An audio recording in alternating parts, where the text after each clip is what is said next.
معزز و محترم ناظرین اکرام، جیسا کہ آپ سنائی ہیلنگ یوٹیوب چینل دیکھ رہے ہیں، آج ہم آپ کو بتائیں گے کہ سدا خوش اور جوان رہنے کا وظیفہ کیا ہو سکتا ہے۔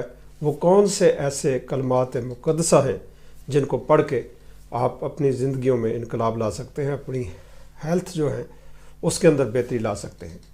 کیونکہ انسان بعض اوقات بہت زیادہ اس کے اوپر بڑھاپے کے آثار طاری ہونے شروع ہو جاتے ہیں عمر کے ساتھ ساتھ، اور بہت سی کیفیات بدلتی ہیں، پریشانیاں، مصیبتیں، الجھنیں، اور انسان بے بس سا ہو جاتا ہے۔ اس بے بسی سے بچنے کے لیے آقا علیہ السلام نے اس سے پناہ مانگی ہے۔ اس کے بارے میں بھی آپ کو آگاہی دیں گے۔ لاچاری بھی ایک بڑھاپے کے اندر بہت بڑا المیہ ہوتا ہے، اور اس میں بعض اوقات ایسی کیفیت لوگوں کے اوپر طاری ہوتی ہے کہ اچھے برے کی تمیز ان کے اندر ختم ہو جایا کرتی ہے۔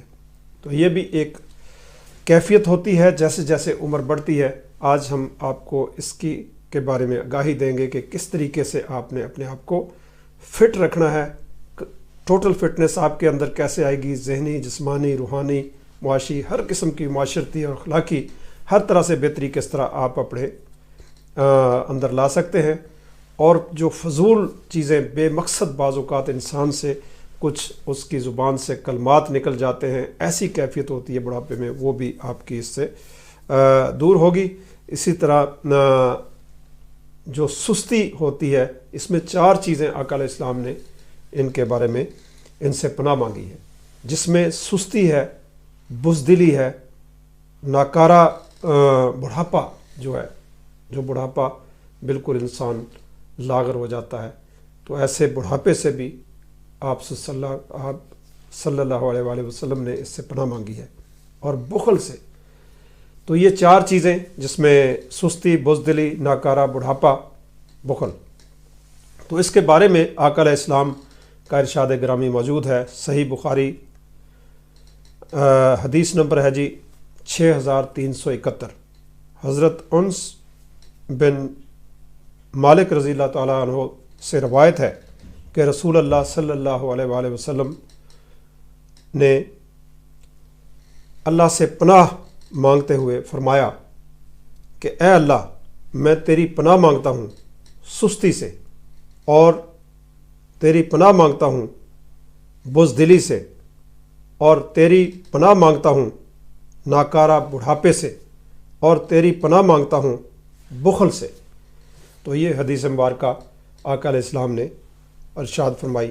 دوسروں کی محتاجی، عمر رسیدہ جو لوگ ہوتے ہیں، جس طرح بعض، اگر آپ صحیح طریقے سے اس عمل کو کریں گے تو آپ 40 سال، جو 60 سال کا بندہ 40 سال کا لگے گا، اور اس کے اندر اسے بہت ہی بہتری اس سے محسوس ہوگی۔ جیسے جیسے ان اوراد و وظائف کو میرے مطابق، جس طرح یہ تحقیق سے بہت سی چیزیں نکالی ہوتی ہیں ریسرچ کر کے، اس میں آپ کو بہت سا فائدہ ہو سکتا ہے۔ تو یہ ذکر جو ایسے ذکر ہیں، ایسے وظائف ہیں جو آپ کو بڑھاپا اس پہ آپ کے اوپر غالب نہیں ہوگا۔ جس طرح کی کیفیات میں نے آپ کے سامنے عرض کی کہ دوسروں کی محتاجی ہو جاتی ہے، اور کئی قسم کی پریشانیاں، بیماریاں، اور چہروں کے اوپر جھریاں پڑ جاتی ہیں، اور معذوری کا ایسا حساب بنتا ہے کہ زندگی جو ہے وہ اجیرن بن جاتی ہے، اور دوسروں کے لیے بھی پریشان کن۔ حالانکہ اولاد کا کام ہے کہ والدین کی ڈیوٹی کرے اور انہیں اچھے طریقے سے سنبھالے، لیکن جب آپ ان ورد و وظائف کو چلتے پھرتے یہ زندگی اچھی گزارنے کے لیے ضروری ہے کہ زندگی میں سکون اور خوشحالی کا عمل آپ کے سامنے رکھیں گے، تاکہ آپ لوگ اس سے استفادہ کر سکیں اور اپنی زندگیوں کے اندر بہتری لا سکیں۔ یہ ذکر، یہ دعا آپ کے لیے بہت ہی بہتر ہوگی۔ اس میں پڑھنے کا طریقہ بھی میں آپ کو بتاتا ہوں کہ کس طریقے سے آپ نے پڑھنا ہے۔ جوانی ہے، عہد جوانی توبہ کردن شیوائے پیغمبریت۔ تو جوانی میں جو توبہ کی جاتی ہے وہ پیغمبروں کا شیوا ہے۔ اگر آپ جوانی کے اندر اپنے اندر ذکر فکر کی کیفیت کو اپنے اوپر طاری کرتے ہو تو بہت سے اس سے فائدے آپ کو پہنچتے ہیں، اور اس کے ساتھ ہی healthy diet, morning walk, gradually walk, lifestyle آپ کا وہ اس کے اندر بہتری، اور یہ چیزیں بڑی ضروری ہوتی ہیں۔ اور میں سمجھتا ہوں کہ جب ہم سجدے کے اندر جاتے ہیں تو ہمارے جو جتنی بھی نمازیں جو ہیں یہ ہمیں بہت سا فائدہ دیتی ہیں. ٹوٹل ایکسرسائزز اس کے اندر موجود ہوتی ہیں. سرکولیٹری سسٹم بھی بہتر ہوتا ہے, ڈائجسٹو سسٹم بھی بہت بہتر ہوتا ہے, مسکولر سسٹم بھی بہتر ہوتا ہے. جسم کے اندر جتنے نظام چل رہے ہیں یہ سارے کے سارے ان کے اندر بہتری اللہ کے ذکر سے اور نماز سے آتی ہے. Eat right, do right and think right, یہ بڑی اہم چیز ہے کہ آپ کھائیں بھی,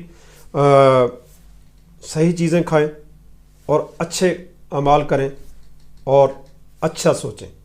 جب آپ ایسا کریں گے تو بہت سی ایسی چکنائی والی چیزیں, بہت سی اپنے پیٹ کو بھرتے جائیں گے تو یہ بھی اچھی چیز نہیں ہے. ان چیزوں پہ بھی آپ نے بڑے حساب سے چلنا ہے. کم خوردن شیوائے پیغمبری است, کم کھانا پیغمبروں کا شیوا ہے, اس کو بھی آپ نے بجا لانا ہے. اور اب میں آپ کو یہ ذکر وظیفہ آپ کے سامنے رکھنے لگا ہوں.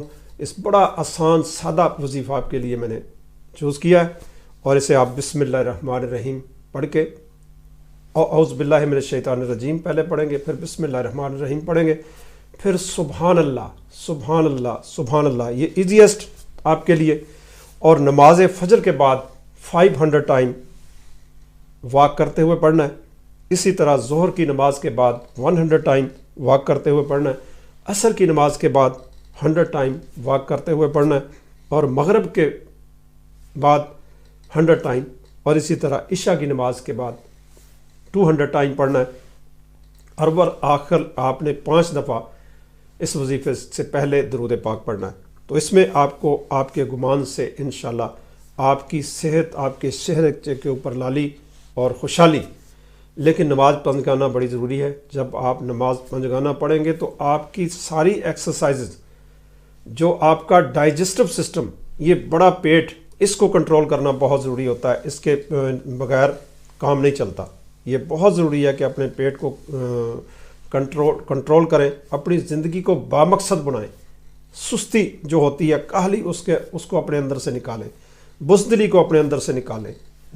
ناکارہ جو بڑھاپا آپ کا, پھر کارآمد بڑھاپا بنائیں, تاکہ جس طرح عمر بڑھتی ہے بندے کے سسٹم جو ہیں وہ آرگن کے اوپر بھی اثر پڑتا ہے. اگر آپ بیلنس ڈائٹ کے ساتھ ساتھ اللہ کا ذکر کریں گے انشاءاللہ آپ کو کامیابیاں ملیں گی, خوشحالی ملے گی, اور ہر قسم کی مشکلیں آپ کی وہ آسانیوں میں بدلتی جائیں گی.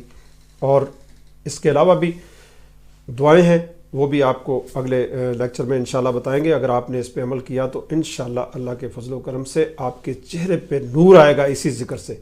یہ آپ ہر روز نماز کے بعد بھی پڑھتے ہیں, لیکن کچھ ذکر جو ہوتے ہیں وہ تحقیق کے بعد آپ کے لیے لائے جاتے ہیں. اس چینل کو سبسکرائب کریں, لائک کریں, شیئر کریں, کیونکہ تاکہ اگلی آنے والی ویڈیو بھی آپ تک پہنچ سکے اور آپ کو اس سے مزید جو وظائف ہیں ان کے بارے میں آگاہی دی جا سکے. لائیو پروگرام بھی ہمارا ہوگا, یہ سنڈے کے روز ہوا کرے گا, اور اسی طرح ہفتے میں 2 لائیو پروگرام ہوں گے. اس کے اندر بھی آپ رابطہ کر سکتے ہیں. اپنی مشکلوں, پریشانیوں جیسی بھی ہو, روحانی مسائل جیسے بھی ہوں, انشاءاللہ اللہ کے فضل و کرم سے آپ کو گھر بیٹھے اس کا فائدہ پہنچے گا. تو اس میں اسکرین پہ دیے گئے نمبر, ان کو نوٹ فرما لیں. اگر کوئی مسئلہ ہے تو اس مسئلے کو بھی آپ زیر بحث لا سکتے ہیں. اور جس طرح وظیفہ میں دوبارہ سے بتایا دیتا ہوں, اعوذ باللہ من الشیطان الرجیم, بسم اللہ الرحمن الرحیم, سبحان اللہ سبحان اللہ. یہ وظیفہ ہے. جیسے جیسے آپ پڑھیں گے آپ کے اندر یہ حشاشیت لائے گا, آپ کے اندر خوبصورتی لائے گا, آپ کے اندر بڑھاپے کے آثار جو ہیں وہ ختم ہوں گے. آہستہ آہستہ چل رہے ہیں. جو نہیں چل سکتے, جو بیڈ پہ ہیں, وہ بیڈ پہ موومنٹ کے ساتھ پڑھیں. انشاءاللہ ان کے سسٹم جو ہیں وہ آرگن اچھے طریقے سے کام کرنا شروع کر دیں گے. اسی کے ساتھ اجازت چاہتا ہوں. اللہ حافظ. اللہ سبھی کو اپنی پناہ میں رکھے اور سبھی